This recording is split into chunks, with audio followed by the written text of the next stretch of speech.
కలియుగ ప్రత్యక్ష దైవం శ్రీ వెంకటేశ్వర స్వామికి అత్యంత ప్రీతిపాత్రమైన నైవేద్యం లడ్డు. కోట్లాది మంది భక్తుల మత భక్తి విశ్వాసాలను పట్టించుకోకుండా వైసీపీ నేతలు అపవిత్రం చేశారు. పాలు వెన్నతో సంబంధం లేకుండా కెమికల్స్ తో నెయ్యి తయారు చేసి 20 కోట్ల లడ్డులను భక్తులకు విక్రయించారని సుప్రీంకోర్టు నియమించిన సిట్ తెలిపింది. దీనిపై వైసీపీ నేతలు రాద్ధాంతం చేస్తున్నారు.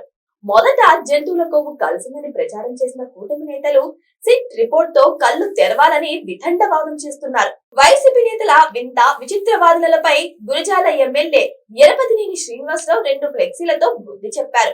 పిడుగురాళ్ల టౌన్ లో 2 ఫ్లెక్సీలను ఆయన ఏర్పాటు చేశారు. మహాపాపం నిజమంటూ గురజాల ఎమ్మెల్యే ఏర్పాటు చేసిన ఫ్లెక్సీలు వైసీపీ తీరును ఎండగడుతున్నాయి.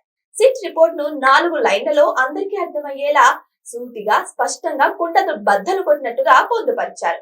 68.17 లక్షల కిలోల కల్తీ నెయ్యి, జంతువుల కొవ్వుతో తయారు చేయబడిన సింథటిక్ ఘీ, ఆ కల్తీ నెయ్యితోనే 20 లక్షల లడ్డు ప్రసాదాలు తయారీ, వైసీపీ పెద్దలు 250 కోట్లను తమ జేబుల్లో వేసుకున్నారని ఆ ఫ్లెక్సీలో క్లియర్ గా రూపొందించారు.